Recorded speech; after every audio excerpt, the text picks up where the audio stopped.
This is Jack. And this is Yost. And this is the Jack and Yost podcast. Coming to you one more time from sunny California. It's really hot now, and I hate it. That sounded kind of ominous, what you said. Coming to you one more time. Just one more time. Just one more time, and then that's it. Then it's all over. Yeah, we're not doing it again. Yeah, we're going to come to you many more times. But for right now, you got to live in the moment. You're going to be sick of us. So how's it been going for you, Jack? Good. I just realized we did no show prep. You didn't tell me anything we're going to talk about. Whoops. So, it was warm today. It was. I'm never a huge fan of, but they say that might be good for the coronavirus, so I'm willing to take it. Apparently, can't survive UV rays. Right. High UV rays. There's other stuff too. They said different types of light and all that. And, we're just taking a wild guess at it. So. Right. Yeah. No, I think those are actually some official studies that showed that it can't. Yeah. I don't know where they're from though, so I can't tell you that for sure. Well, that's good. That's good. Yeah. Hopefully, we can get back to at least a modicum of normal. Some semblance of normal would be nice. Speaking of a return to normalcy, and I'm not a big fan of this, but maybe it's a sign that everything's sort of getting back to normal. Is Greta Thunberg's back? Oh, that's true. Yeah, that's right. She interviewed Brett Favre. Yeah, which is weird. They talk about the fiscal impact of closing down the economy. Yeah, doesn't that sound just like the weirdest fever dream you would have? Yeah, it's like you wake up in the morning, you're like, I had a dream that Greta Thunberg was interviewing Brett Favre and they were talking about the economy. Yeah, that Hall of Fame quarterback that was hit on the head a couple million times throughout his career. They were talking about the fiscal impact of the coronavirus. What did I eat last night? Yeah, and in my dream I was like, what? So she also released a video, I think. I didn't watch it, but I saw the thumbnail and I feel like I could infer what it was. Yeah. It was this couple standing in a house, like looking proud at their new home, and the house was on fire. Heavy-handed metaphor. Oh yeah. House is burning down, nobody notices. But I mean, we're all in a burning house. Yeah, of course the reason for it was, it was Earth Day yesterday. Right. I guess and everyone's got to be a jerk on Earth Day. Everyone's got a backhanded comment someone on Earth Day. I didn't really see a whole lot of that. I saw a whole lot of people patting themselves on the back. Oh, that happens. Yeah. There was a thing going around, like in Earth Week bingo. Did you see that? Yeah, I saw. Did you see that? I saw a few of those squares. It was like own a reusable mug or carpool to school, even though gosh darn hero. Even though nobody's going to school right now. Or it was like, shop at a thrift store. Yeah. Or whatever. See, that bothers me. Yeah. Because it's like, I have a reusable mug and I carpool and I shop at thrift stores. Mind you, it's not because I'm a broke college student. Yeah, of course not. It doesn't have anything to do with that I don't have money for gas. Yeah, no, it's just because I love Mother Earth. I love the planet. And I was doing my part to save the planet. That whole thing is kind of ridiculous anyway. I mean, what were you going to say? I was going to say, go ahead and finish what you're saying. I mean, I'm not saying, like, if you want to be a conservationist, go ahead. Yeah. You do you. Yeah, you do you. Do whatever you want. Sew your own clothes out of hemp. Whatever. Get rid of your car. Whatever you want to do. Bathe in your dirty clothes water. Yeah, I don't care. But the thing of it is... Oh, wait, it's the other way around. Wash your clothes in your shower water. Oh, okay. Yeah, that makes somehow even more gross, actually. Whatever. Do whatever you want. Do whatever you got to do. It doesn't really make a difference. No. Because at the end of the day, if we cut our emissions by 100%, that means you don't have a car anymore. That means you don't have electricity anymore. 100%.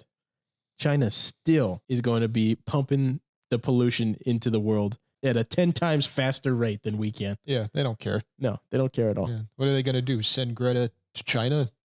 Don't do that. She'd be executed. Yeah, I think she needs to be quiet, but I don't want her to get killed by the Chinese government. Yeah, no, they don't care. They don't care. No, it's crazy. I don't know. It just bothers me. Yeah, and you don't want to be like, don't care at all. Yeah, but like I said the other day, if you put your water bottle into a recycling bin, Mm-hmm. I mean, you've done about as much as you can. Yeah. What else are you gonna do? None of these people on social media doing this Earth Week bingo thing are gonna get rid of their cars. No. Or stop using electricity. Right. Yeah, I know. It's just insane. Everything about climate change is insane. Yeah. It's crazy. They talk about how we're supposed to, it's settled science and we're not supposed to question climate change. Did you know a planet we thought we saw 20 years ago? It might have just been a cloud of dust. Oh, yeah? They just came out with that. Yeah, the Hubble telescope saw a planet and Right. we were like, hey, there's another planet. And then we just found out, oh, it's just dust. No, it was just too close together. Maybe it was two like big ice bodies that crashed into each other. And the dust cloud was so small that it looked like a planet. Yeah. These are the people we're listening to. These people. I mean, I know it's far away, Yeah. but you cannot tell me it's settled. There's no room Yeah. for discussion. Here's something I didn't know. Hmm. Holes in the ozone layer just Healed. they mend themselves. Did you know that? I didn't know that. I did know that because the world operates in cycles. Yeah. There's apparently like a bunch of holes in the ozone layer that just pop over Antarctica every year. Yeah. And they just close up. Mhm. I grew up listening to a bunch of liberal teachers telling me we're ripping holes in our ozone layer. Nobody ever told me that they heal that themselves. they can heal. Mhm. I was going around thinking that our ozone was like Swiss cheese. Yeah. Well, I mean, the poor kids that watched that Lorax movie, right? Oh, Every right, time yeah. we cut down trees, that's it. Yeah, Forest's no, gone. Yeah, no. No, we have more trees now because when Yeah, we cut no. down a tree, Those wicked lumberjacks. I They know. don't think about replanting. It's not like growing trees is Is part their of their business. livelihood. Yeah. It's not like if all the trees are gone, they won't make any more money. Yeah, We plant trees. yeah. Okay. Constantly plant trees. In fact, we have numbers on it. I think there's something like 300 billion trees Yeah. in the world. I Yeah. don't think I don't know what the number is, but we have way more trees than we've ever had before because we just plant them again. Yeah, We cut them down, we plant them, we come back several years later, cut them down, plant them again. yeah. That's it has to be sustainable. Constantly sustainable. Yeah. I mean, Yeah, it's crazy. It's insane. It is.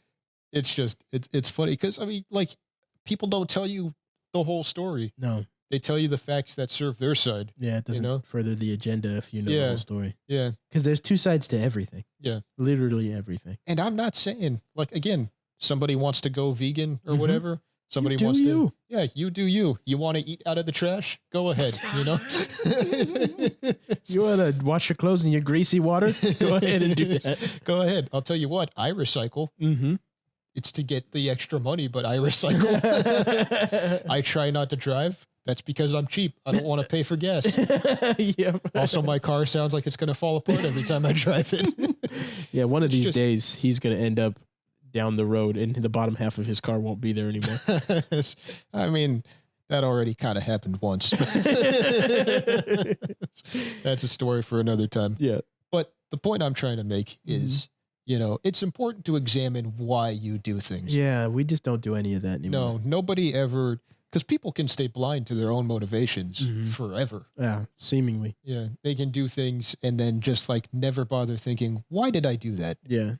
And it's a very dangerous way to go about living. Yeah, it is. You need to constantly examine why you're doing what you're doing. Mm-hmm.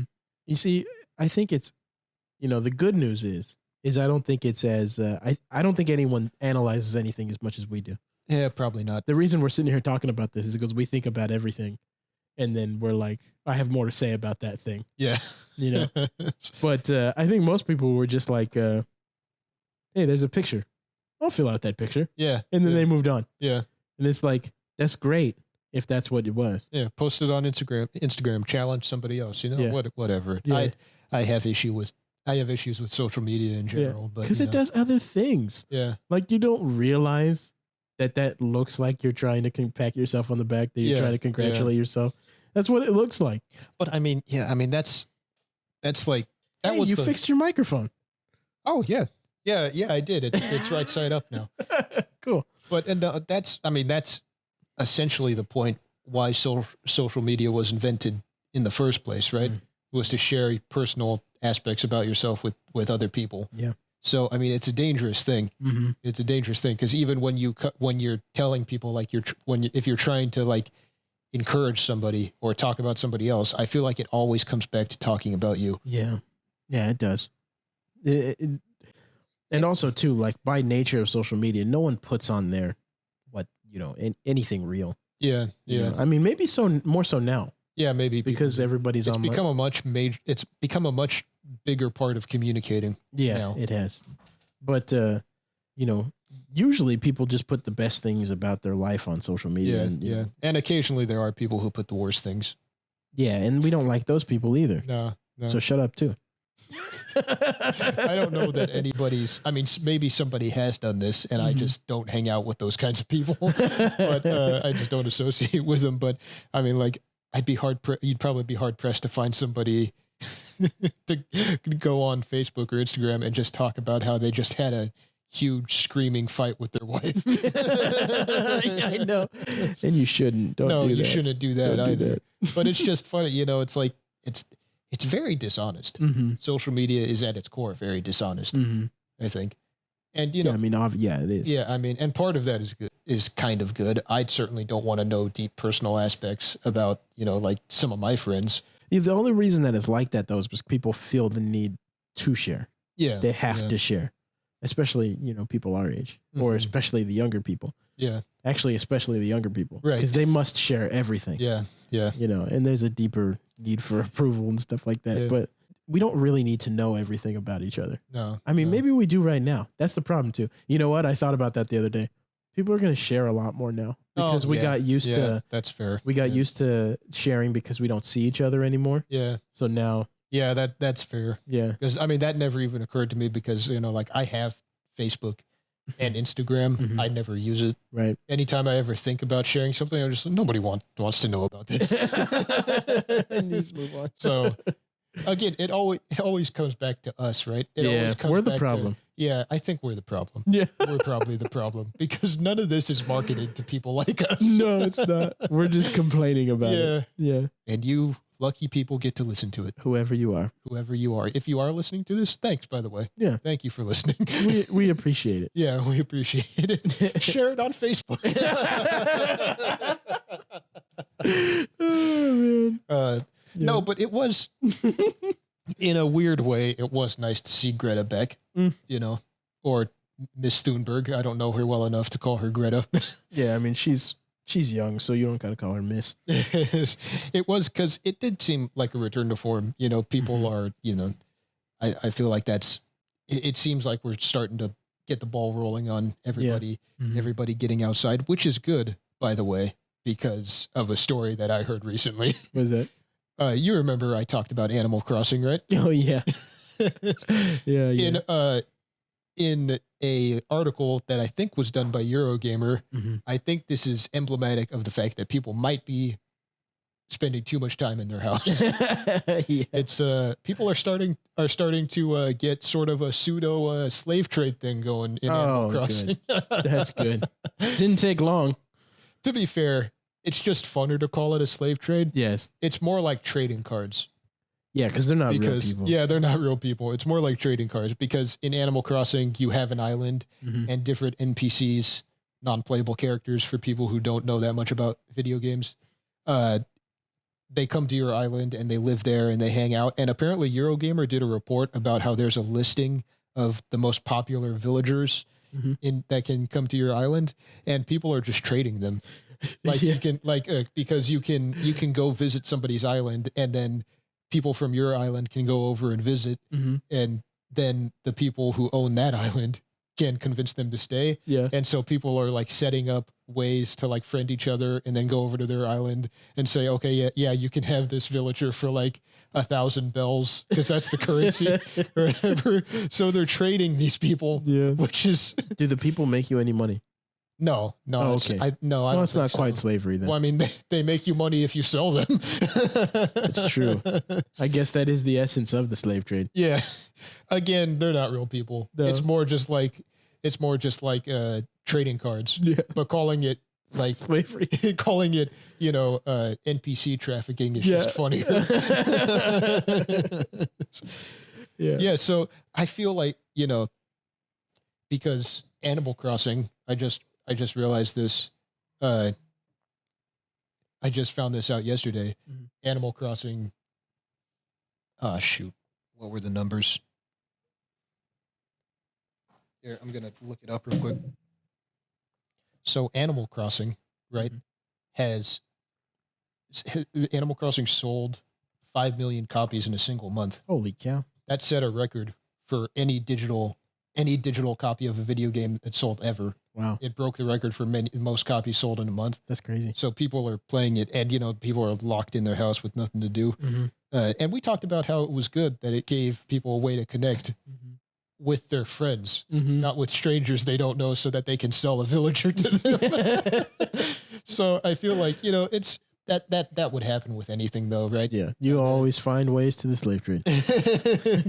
there are people who are obviously spending way too much time on it, and so it's good that we are starting to make steps to get people out of their house. Yeah, because now things are turning sour. Yeah, now it's getting a little dark. Yeah, it was because it started out with like, oh hey, I'm hanging out with my nephew who I can't see because we're on lockdown. Like we're getting a dance together, or throwing a party or something. To like, hey, to like, hey pal, you want this villager? I'll get you a great deal on this. I'll get you a great deal on this villager. Yeah. So. Oh man. Oh man. People are making plans. Yeah. Our own state is. Are we still set to start rolling that stuff out? Come next month. I'm not really sure. Gavin Newsom gave an address today, but I'm not sure. This is April 23rd.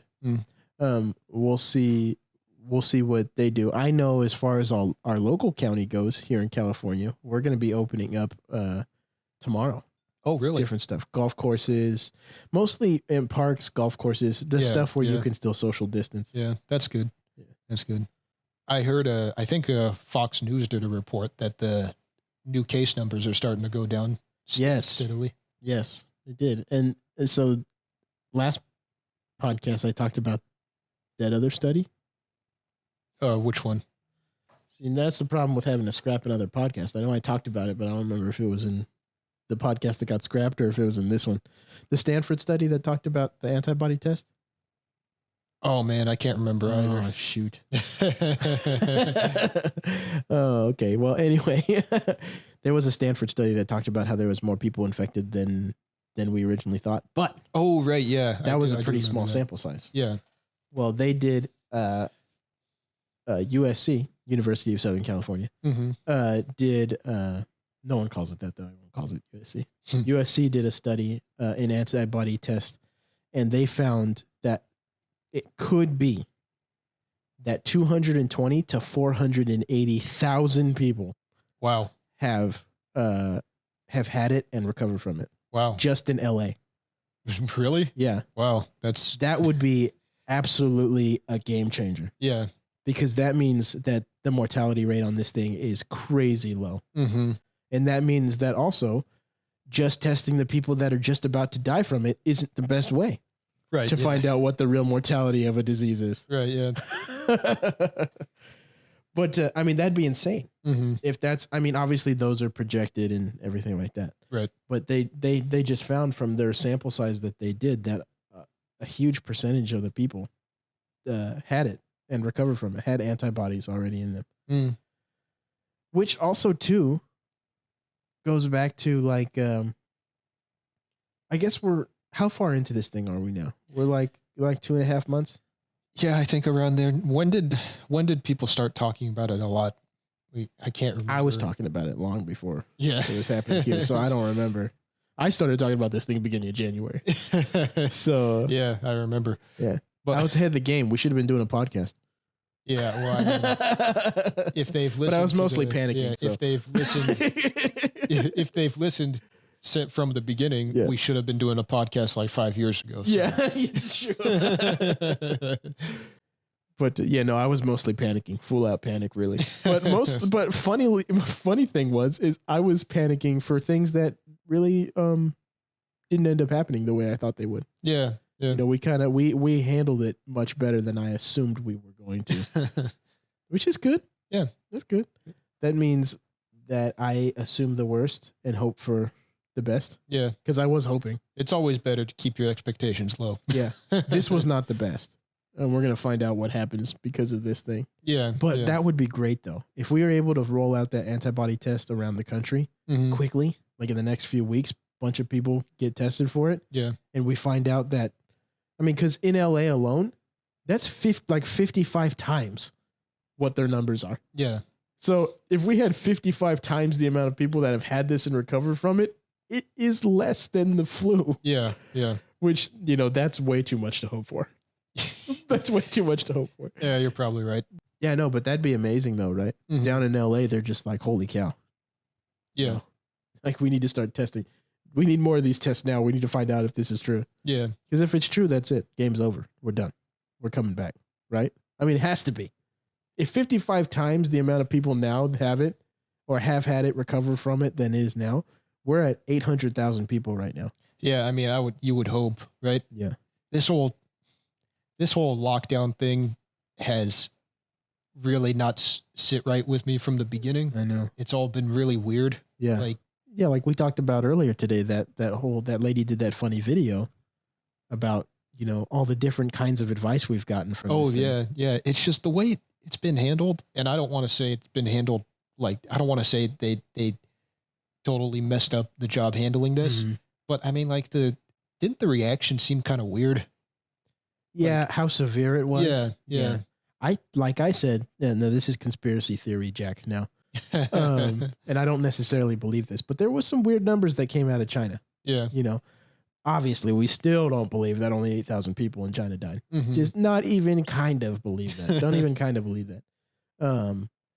But there was some weird cell phone usage numbers that came out. Right. That said that something like 20 million people haven't been using their phones for whatever reason during quarantine. Yeah. And so that slipped out somewhere in the middle of February. And if I was a government official and I saw 20 million Chinese people disappear whilst in the middle of a pandemic, in the middle of an outbreak, I'd be like, we got to do something right now.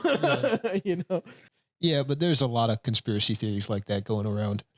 Yeah, I mean, there's that thing about how there was a group of people that got together, very powerful bankers, CEOs, and other things. Like, we don't want to call it the Illuminati. I don't think it was, because it was, if the Illuminati is a real thing, they don't do things like this, at least not in public. Well, there was an actual meeting that did happen in October of last year where they war gamed a pandemic happening. Oh yeah. And that doesn't mean they started it or saw that coronavirus was going to happen. It could have just meant that they had good timing. Yeah. That's what I think it was, that they had good timing. But no, it really did happen. It was called like Agenda 201 or something like that. Ooh.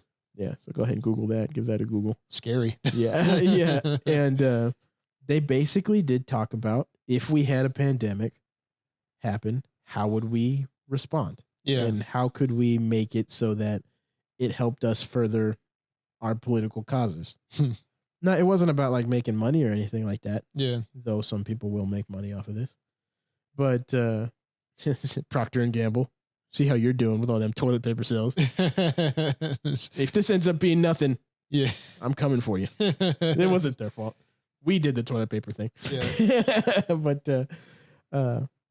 no, these people, this probably had good timing. The problem is that whether or not they had good timing, some of the things that they talked about in that meeting was, how will we take advantage of this situation? Yeah. It wasn't just about how do we protect people at all. You can watch video of it. It was not about how do we protect people. It was, we have these goals in the world. How can we respond to a coming possible pandemic and work it out? Because Bill Gates has been talking about a pandemic for years. Yeah, I think someone on Facebook, I don't remember who, shared a video about how he talked about it at a TED Talk in 2015. In like 2015. He did. And like George Bush prepped for a pandemic happening. Yeah. He did a whole speech thing where he was talking about pandemics. And we had all this stuff happen. Well, we had all these stockpiles put together, and then the swine flu happened, and we used all of them. Yeah.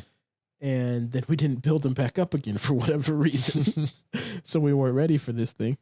Now you can look up that Agenda 2201 or whatever it's called. Yeah. And like I said, it's probably just good timing. It's not that they were that they knew coronavirus was going to happen.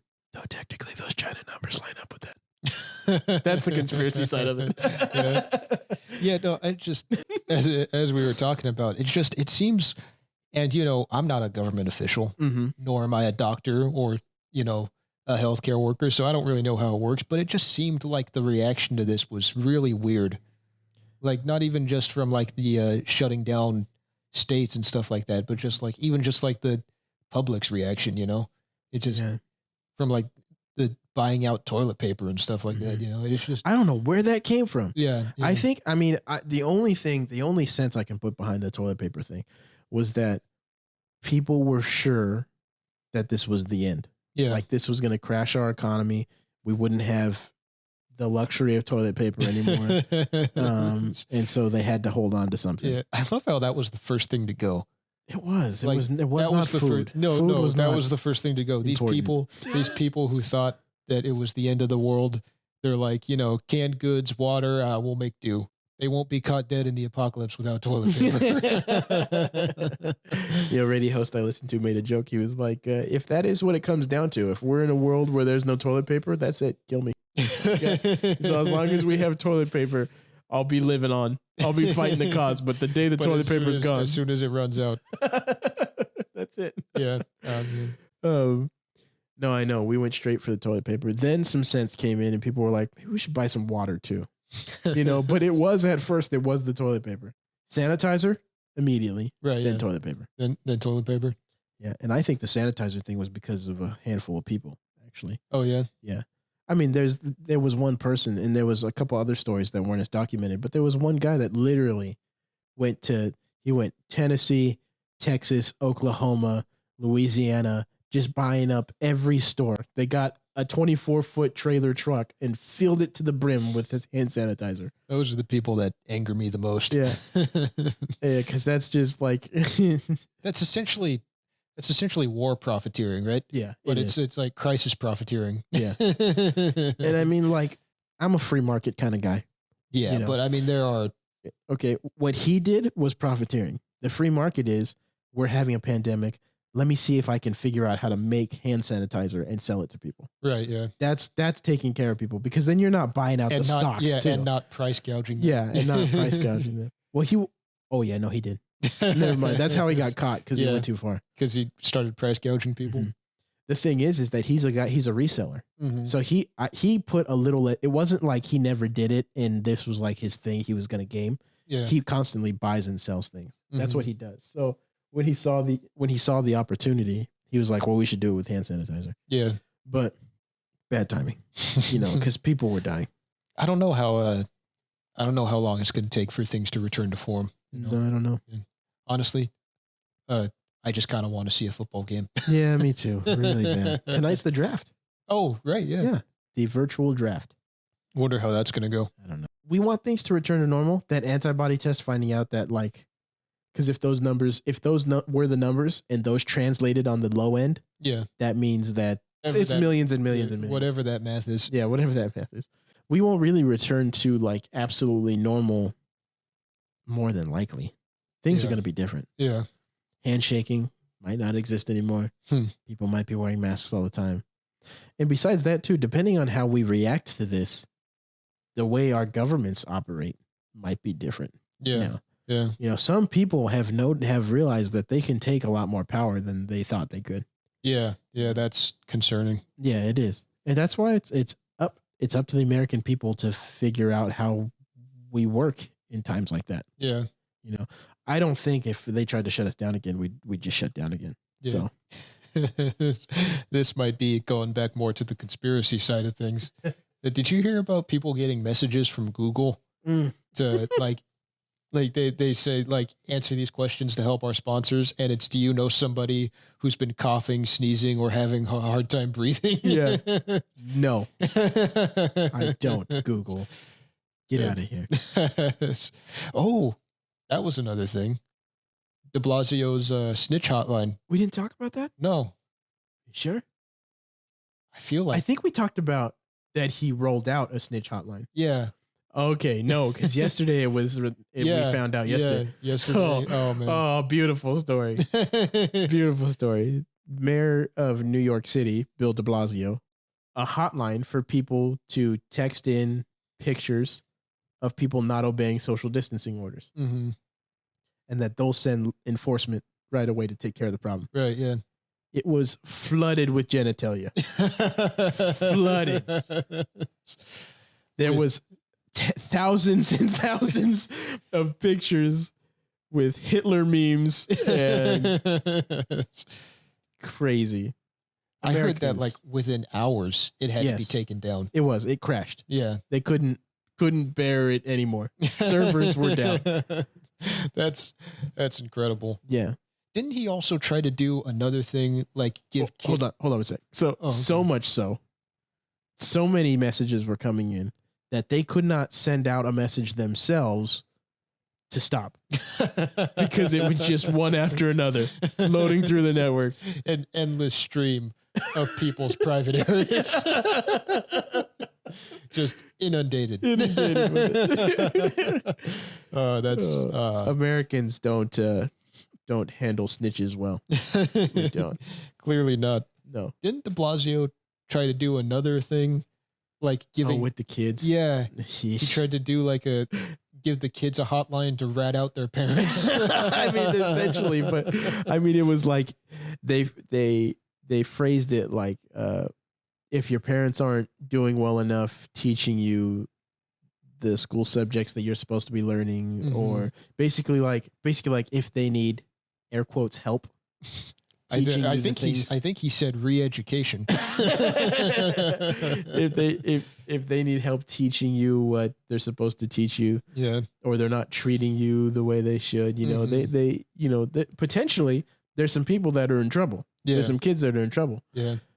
We do have 911 if they already have access to a phone. Yeah. Yeah. See, that's a slippery slope, mm-hmm. because I mean, I can get behind the idea of like giving kids a hotline to report their parents if they're being abusive. Yeah. But also at the same time, teenagers are little punks. Mm-hmm. Like if a teenage boy wasn't allowed to go to a party, mm-hmm. he could just call that hotline, right, and rat out his parents, and say that something not past kids doing that, saying that something else is going on. You know?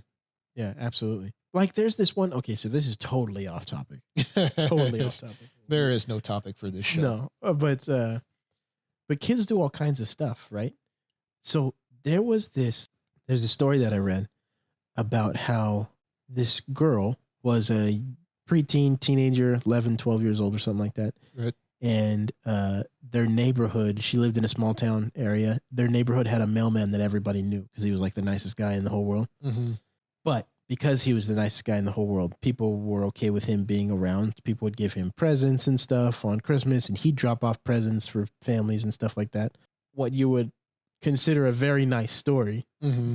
Because everybody loved him, he had more access to people than a normal mailman did. Yeah. And so this girl, at one point in her childhood, preteen years or early teenage years, said that he raped her. Mm. And it went to court, and he went to jail, and everyone was like, well, yeah, court. I mean, it's possible because she swore up and down. It's possible that it was that happened because he was around everybody all the time. Yeah. Like he came to Bach parties and stuff like that. Mm-hmm. Years later, she's like in her early 20s, and she finally came out and said that she was raped, but she was raped by her father. Oh, geez. And she used him as a scapegoat, which I don't know how that solved anything. She was a kid, so it doesn't make any sense what you do when you're a kid. But so the guy went to jail for like 10 years, mm-hmm. and then it finally came out, and she wrongly accused him just because she was a kid, not because of any other reason. Yeah, it wasn't. I don't think it was like malicious. I think you're just stupid when you're a kid, you know. And she was afraid, and she had these things happening, and so. I mean, I guess it probably worked to some way because I bet her mom paid a lot more attention to her. Yeah, probably. Or something. I mean, you would hope. You would hope so. But from then on out. But yeah, I mean, she ruined a whole dude's life. Yeah. And she finally realized when she was older, she got guilty about it and fixed it. But for crying out loud, that guy's life is ruined. Yeah. He spent a decade in jail. Yeah. But, so you can't trust kids. You can't. That's the moral of that story. Don't trust your children. I don't know what happened with that I don't know what happened with that hotline for the kids. I don't think it's being used. Yeah, probably not. I just mean, like, like I said, but like you also said, they also have 911. Right. And plus, if that is actually going on, I don't know how likely a kid actually is to report like a parent or like a senior member of the family doing stuff like that. I feel like it goes unreported a lot. Yeah, sure. Which is a problem in itself. So, I mean, like, I feel like the only reason a kid would use that hotline was if they were ticked at their parents and wanted to, like, I don't know, call the police to come over and, like, I don't know. I don't know. You can't. It's so when you're a kid, especially as a teenager, it's just I don't know. Like it's almost like you're incapable of making good decisions. Yeah, no, you're stupid essentially. Your brain doesn't work quite right. Yeah. Hopefully, we don't have an audience that's children at any point. I doubt children will listen to this. No, it's just your brain hasn't developed yet. You're 100% emotion. You can't make logical decisions, seemingly. So, so you make bad ones. But on the funnier note, though, De Blasio setting up a De Blasio youth program is kind of funny. Again, more reason for the Hitler jokes. Yeah. So in the end, De Blasio tried to set up a Hitler youth program to indoctrinate your children. To indoctrinate your children. To New York, you're on a great track. To snitch on their parents. Not only are you the hotbed of coronavirus, but your mayor is trying to recruit your children to murder a race of. Oh wait, they're not that. Not yet. He hasn't gotten there yet. Yeah. Who was the governor that talked about putting, like, having people who tested positive for coronavirus, like, give them something they can wear or something? Oh yeah, I think it was a mayor in Kentucky or something. Oh yeah. He said the people who tested positive for coronavirus can wear a gold star on all their clothes. Yeah, he did say that. He was like a badge or something. Yeah. But just so you know if they've been infected or not. Yeah. And then you can put them all in the same neighborhood. So the thing is that's crazy. Yeah. And it's probably going to happen. I mean, in China, I don't know. You never know what's going to translate from here to China to other parts of the world because we're different. But in China, they're working QR codes. They have badges. Oh yeah, and the badges read different things from wherever the readers are, and they let you know if someone's been infected. Yeah, and they've talked about it here with contract tracing and stuff that you would know if someone has had it that's by you and you haven't had it. And that's scary because we're already like a surveillance state. Yeah, we don't need to give the government more access to your life. Yeah. I mean, someone wake up. People already know where you're going because of your phone. Yeah. It's just, man. But you ever notice when an ad pops up when you were having a conversation off of your phone with someone else? Exactly. And all of a sudden you tell your wife that you need to buy underwear, and the next second you get an ad about underwear. You get a little banner ad from Amazon that's talking about deals on underwear. Yeah. So, your microphone or something is listening to you. It's but the thing about de Blasio's hotline does kind of give me hope. Yeah, about how people reacted to it. Yeah, how people reacted to it. Mm-hmm. People don't really like to snitch. No, and that's how it should be. We're not beholden to the government. Yeah. I don't care if it's harder for the government to do their job. I don't. No, I don't know. If someone's actually a criminal, if it's actual laws that people are breaking, then that means that it's gone through channels. People have decided, a group of people decided, yes, they should be a law. It's voted on. Should put it in the books. Mm-hmm. Now it's a law. You can't break it. We have reasons. We have ways that make that process long on purpose. These aren't laws. Yeah. None of these things that are happening right now. They're guidelines. Yeah, they're orders too. Yeah. Like shutting down parks and stuff. A lady just got arrested the other day because she took her kids to a park. Yeah. And she got belligerent. Yeah. Because she got mad at the cop because the cop was being he's being aggressive and stuff. So she got mad. So she told him to arrest her. Mm-hmm. But she got arrested for being in a park. Now you're going to have to tell me, what law did she break? Because there is none. Yeah. she's gonna go to jail. He took her to jail so that she can pay $100 and get out. You know, I mean, it's like we can't. You know, that pastor in Baton Rouge, he got arrested too the other day. Oh yeah. Yeah. He got arrested, got out, and went and had church that night.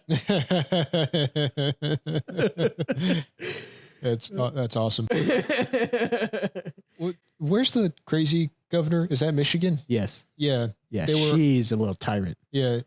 They were arresting people for going to drive-in church services. Yeah. They were arresting people out of their cars. Mm-hmm. It's crazy. Yeah.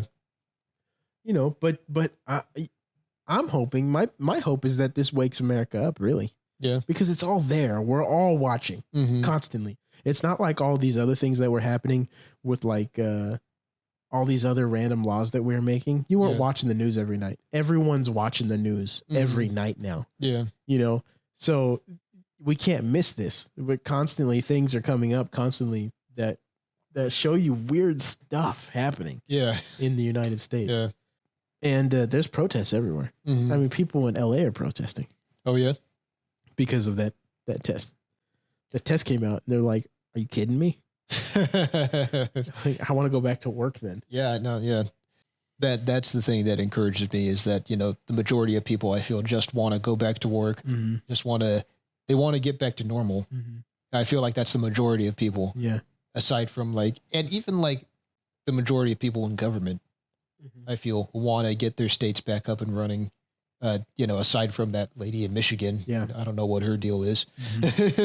You know, it's funny. The biggest voices that are calling for people to go back to work, they're government, right? Yeah. They're government officials, or they're like news commentators and stuff like that.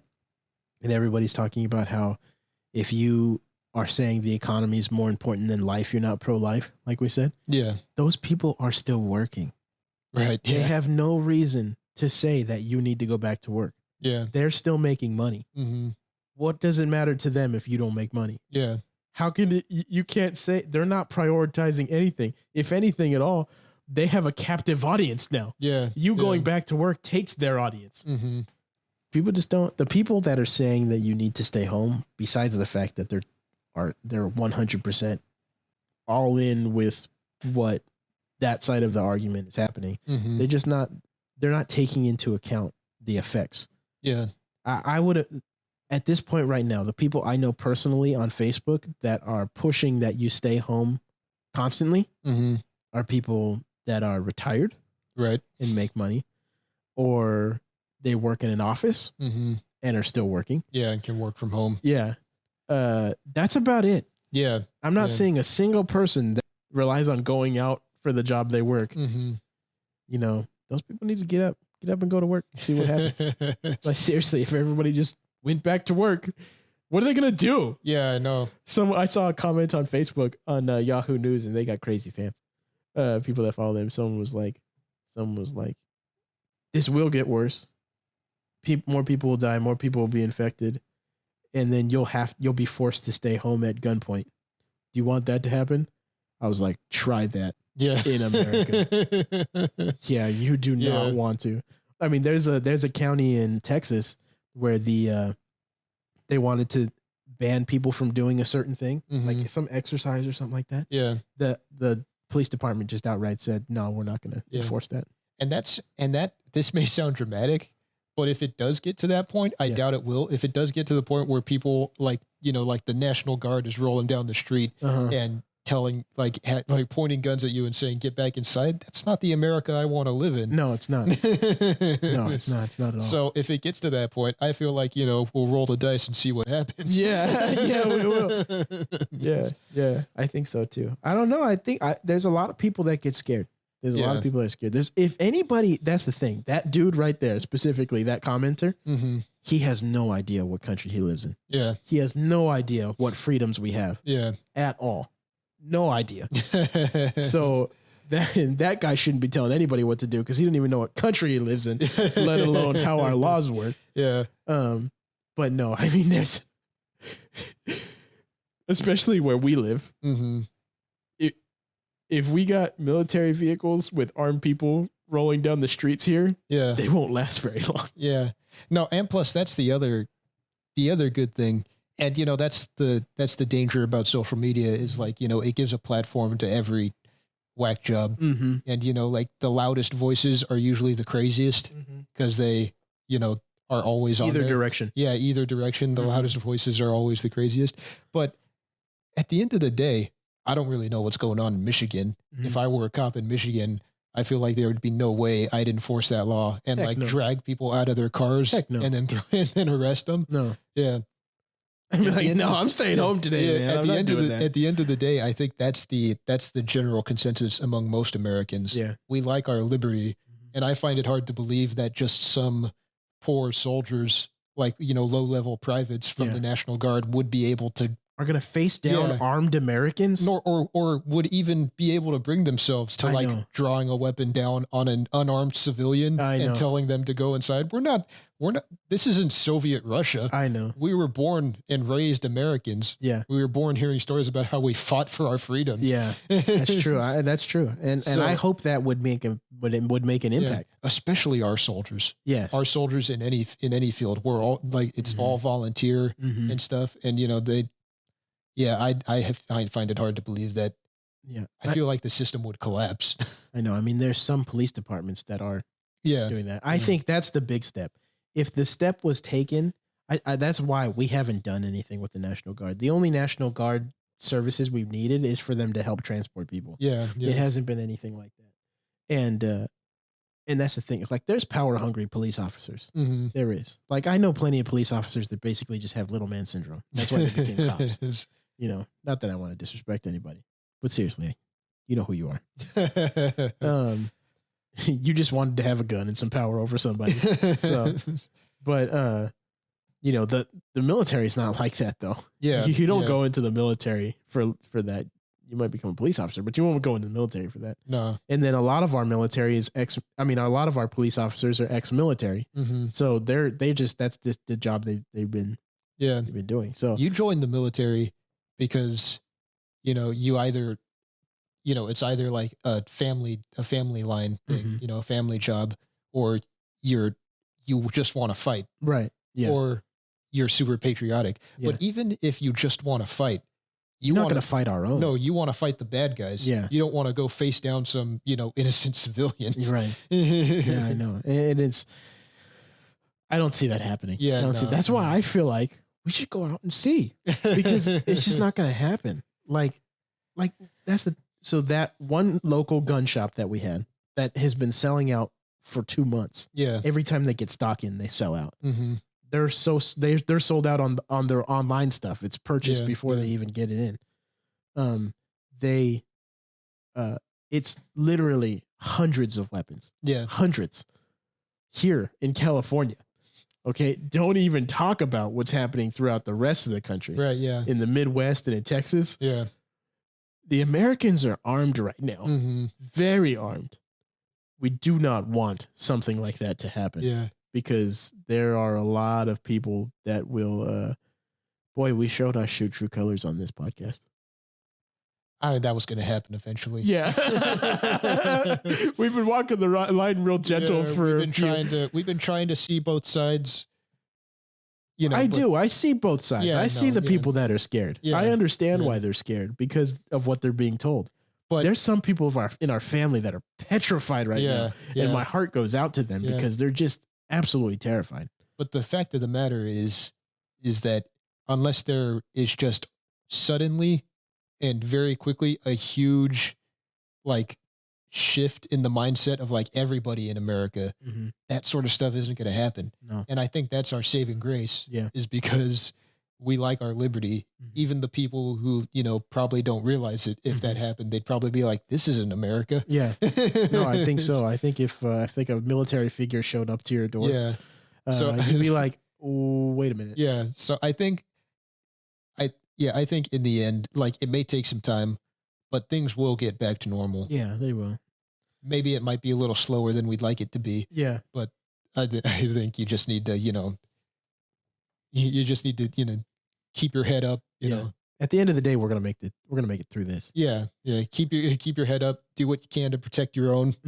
and we'll all get through this. Yeah, and would you read our founding documents, please? Yeah.